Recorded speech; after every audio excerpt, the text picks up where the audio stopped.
Welcome to NPTEL online course on fractals and multifractals.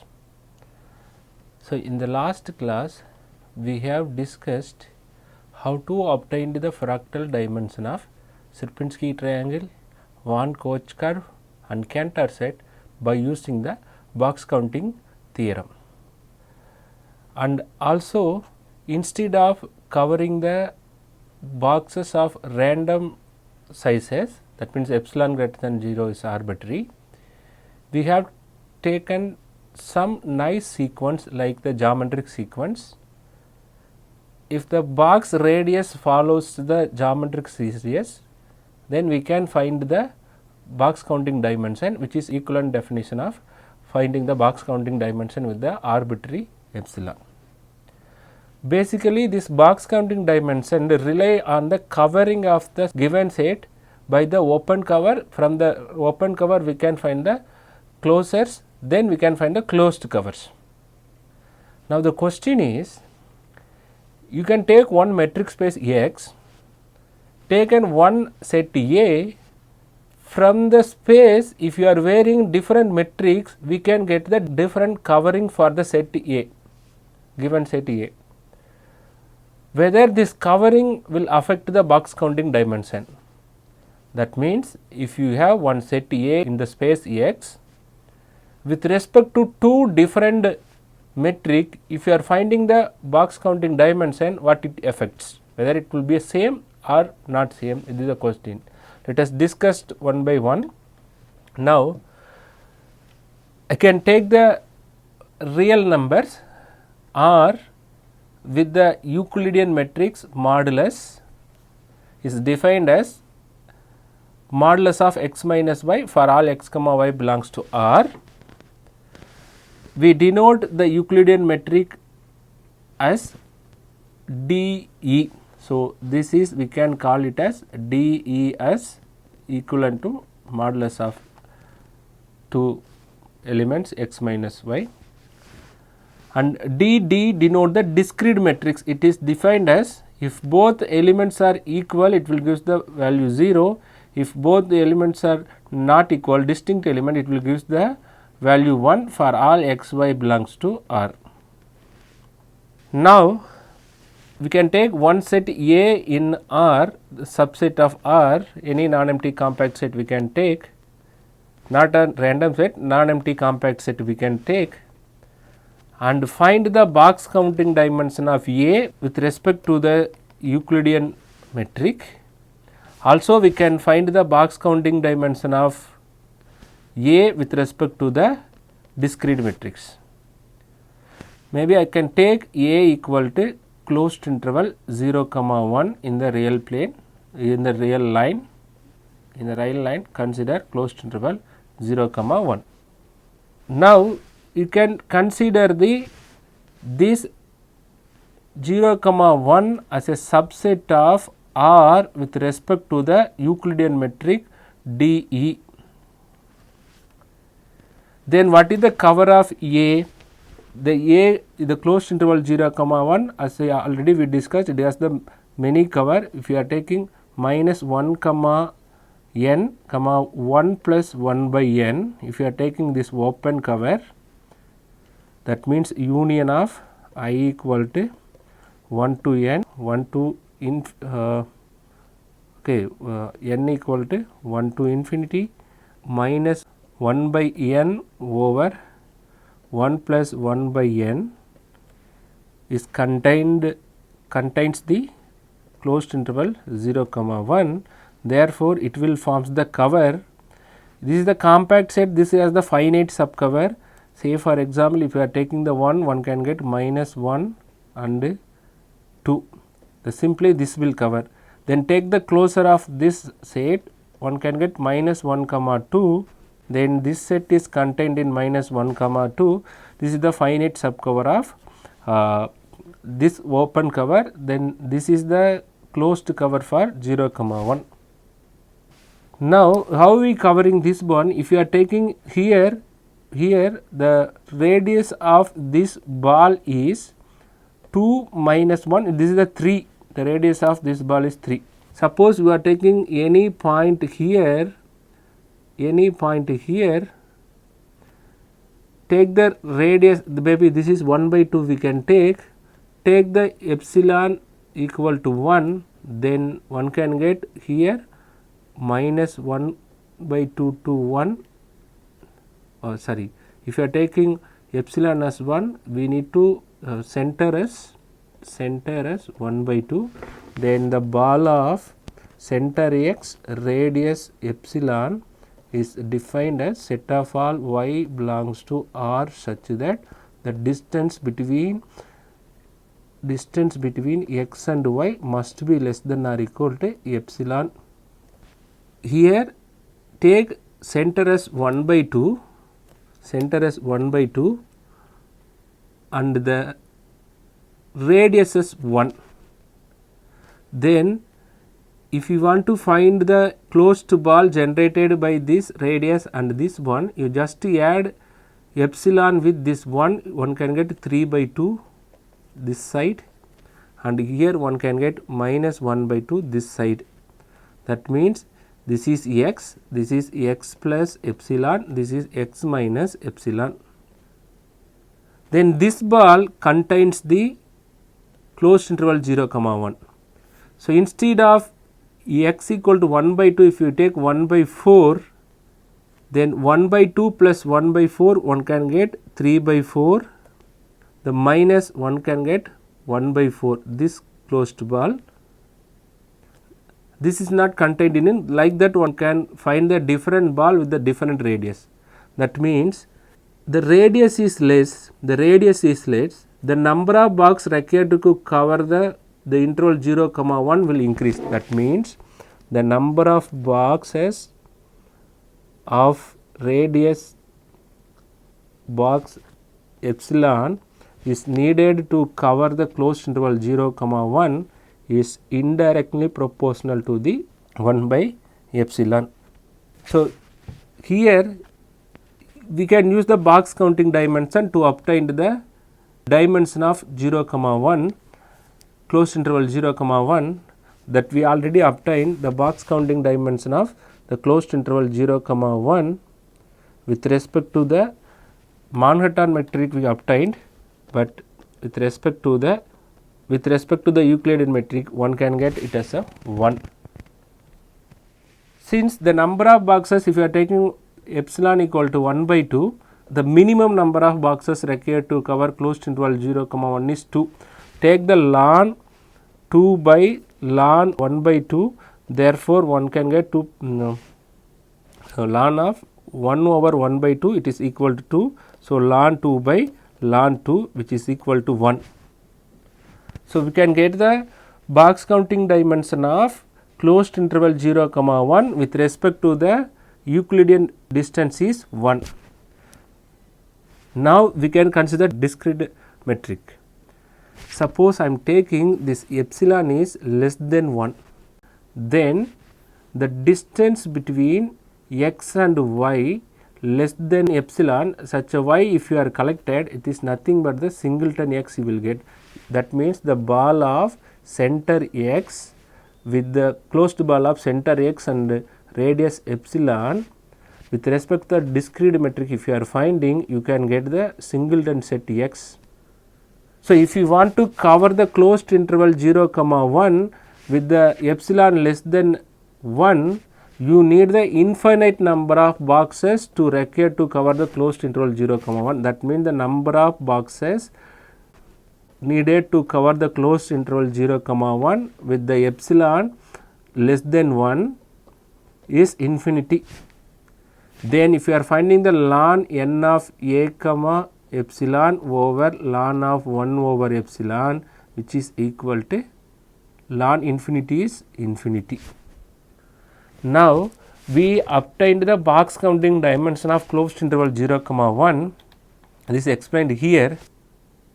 The box counting dimension of the set A, which is taken as closed interval 0, 1, by using the Euclidean distance we are getting the value 1, whereas when you are using the discrete metric the set is same, the box counting dimension we are getting infinity.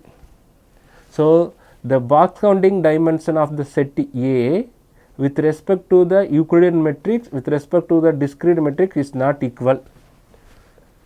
Now, the question, is it possible to find the equivalent metric for the, suppose if you are having the set A, find the box counting dimension of the set A.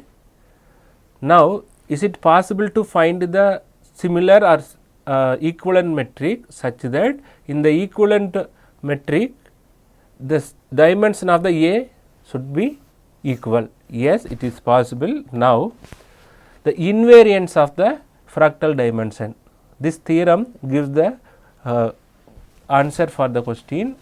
Let x1, d1 and x2, d2 be an equivalent metric spaces, metrically equivalent spaces or equivalent metric spaces. So, equivalent metric spaces means there should be a 1, 1, 1 and onto mapping from x1 to x2 such that mapping must be bicontinuous. There should be inverse exist, inverse must be continuous, that function must be continuous, then we can call the two spaces as equivalent metric spaces. Now, these two metrics are equivalent metric spaces that we are taking. Therefore, there exists a transformation that provides these two metrics as a equivalent matrix. This function theta is 1 1 on 2 and theta is continuous and the inverse will exist and inverse also continuous. If we are taking A1 as the hyperspace of x1, that means non-empty compact subset of x1, that means A1 is the non-empty compact subset in one metric space with respect to the first matrix D1. It has a fractal dimension D. Dimension of A1 is D, capital D. Then apply this transformation on A1, then you can call the set as A2. If this A1 has the fractal dimension D, then this A2 also has the fractal dimension D. That is D of A1 equal to D of D theta of A2. Now, we will prove this result. Since x1, d1 and x2, d2 are metrically equivalent under theta, there exists a constant C1, C2 greater than 0 such that C1 times d2 of theta of x, theta of y strictly less than d1 of x, y strictly less than C2 times d2 of theta of x, theta of y for all x, y belongs to x1. Without loss of generality, we assume that C1 is less than 1 and which is less than C2. We can assume that because we need to find out two positive constant. Then if you are less than 1, maybe it is greater than 1, C is greater than 1. We can assume that C1 is less than 1 and C2 is greater than 1. Now, equation 1 implies that the distance between theta of x, theta y is strictly less than distance between x and y with respect to the first metric over C1. This implies that if you are finding the ball of radius epsilon with center x and find their image by using the transformation theta and find the image of x, make it as a center and make the radius as epsilon by C1, then this ball is contained in here. Now, from the definition of number of boxes required to cover A1 with box size as epsilon, we know that there is a set of positive, because every cover of the compact set has the finite subcover. We know that there is a set of positive x1, x2, xn such that it is containing in x1, where capital N denote the n, we can take n of A1 of epsilon such that the set of closed balls, this set of closed balls ball of xn comma epsilon equal to n equal to 1 to the number of boxes, minimum number of boxes required to cover this A1 with the ball of radius epsilon. Provide the cover for A1 because x1, x2, xn are subset of x1. Every cover has a finite subcover, therefore it provide the cover of A1. Now it follows that this set theta of ball of xn comma epsilon for n equal to 1 to the minimum number of ball required to cover n, A1 comma epsilon provides the cover of A2. From the equation 2 now implies that instead of this Bn, one can take theta of x of n, xn, one can take theta of xn comma this instead of epsilon we can take this one. It provides the cover for A2 because here which is contained in this one, therefore it covers the A2. Hence this inequality is true. The number of boxes required to cover A2 with the radius epsilon by C1 is less than or equal to number of boxes required to cover A1 with the radius epsilon. Hence, when epsilon is less than 1, take the ln on both sides and divide it by the 1 by epsilon, then one can get the same this inequality. It follows from this one, limit supremum of epsilon tends to 0, limit this one n of A2 of epsilon over limit 1 by epsilon equal to limit supremum of epsilon tends to 0 is n1 A2 is here, instead of epsilon we are taking epsilon by C1 and the denominator is same. Now which is less than or equal to the cover of A1 comma epsilon, the number of box required to cover the A1 with the box size epsilon. So which is equal to D of A1, that means this term is less than or equal to D of A1. Now we need to prove in the converse way. In the converse way, we now seek an inequality in the opposite direction. From the equation 1 implies that D1, because inverse is exist, D1 of theta inverse of x comma theta inverse of y less than or equal to C2 of D2 of x comma y for all x and y belongs to x. Similarly, using theta inverse from the similar argument, n of A1 comma C2 epsilon is less than or equal to n of A2 comma epsilon. Take the limit infimum and epsilon tends to 0. So one can get this inequality. A1, this one comes here, this one goes here, which is less than or equal to this term. Now the ball of x comma epsilon with the inverse image of theta is contained in the ball of inverse of x with center and radius. If you are taking, this will contain in here. Now, and this is this one implies the number of boxes, minimum number of boxes required to cover A1 with this radius is less than or equal to number of boxes required to cover A2 with this radius is less than. Hence, when epsilon is less than 1, then we can get this one. If you are taking the logarithmic, you can get this one. It follows that the dimension of A1 equal to ln of n of A1 comma epsilon over ln of 1 by epsilon. Now this one you can replace with this term, and this term is less than or equal to this term, then which implies that by combining equation this 4 and this 3, one can say that the dimension of A1 equal to limit supremum of epsilon tends to 0, find the minimum number of boxes covered to A2 with the box size epsilon and A2 with box size epsilon, both are equal.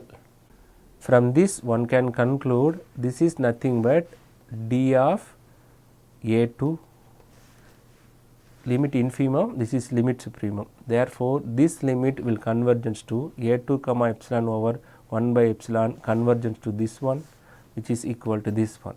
So, the box counting dimension of a1 and a2 both are equal.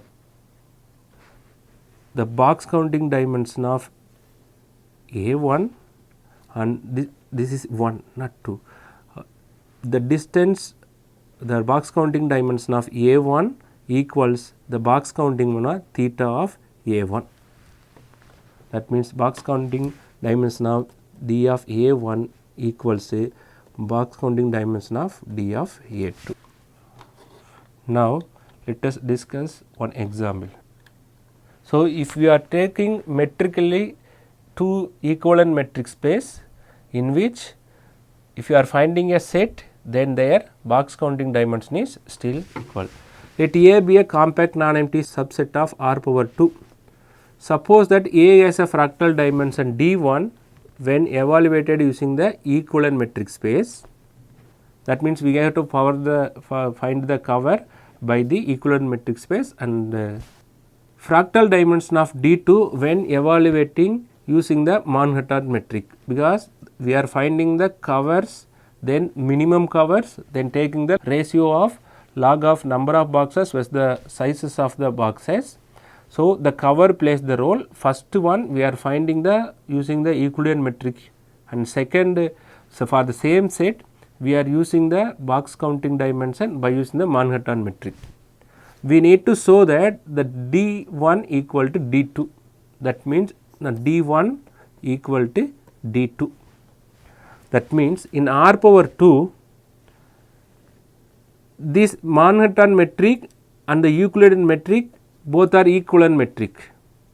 So, these two space R power 2 with the Euclidean metric and R power 2 with the Manhattan metric both are equivalent metric space.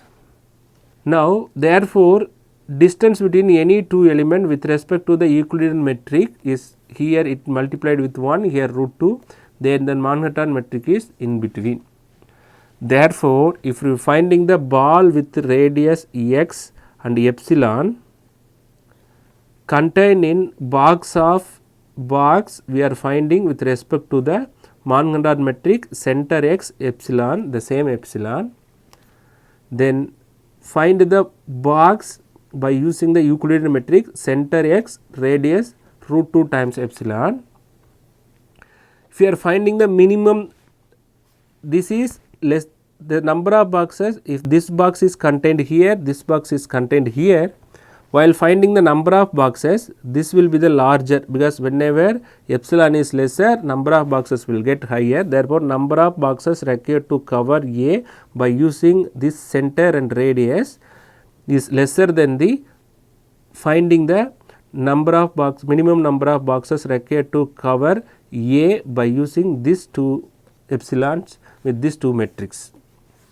Therefore, D1, this is D1 is less than or equal to D2 is less than D1.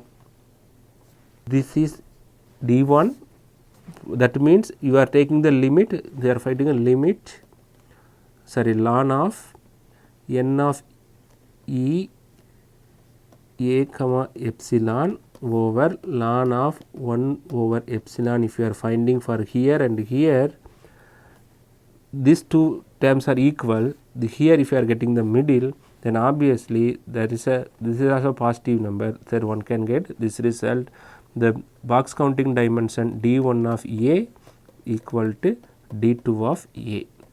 That means if you are finding, if you are taking any set A in R power 2, not any set, the compact set in R power, non-empty compact set in R power 2, find the box counting dimension by using the Euclidean metric and find the box counting dimension using the Manhattan metric, you will get the same. So, we already obtained that in R power 2, the Van Koch curve has the dimension of Van Koch curve, I can call it as K in the previous lecture. The Van Koch curve has the dimension ln 4 by ln 3 If you are finding the Manhattan metric also this is the same, if you are finding the Euclidean metrics also you will get this one.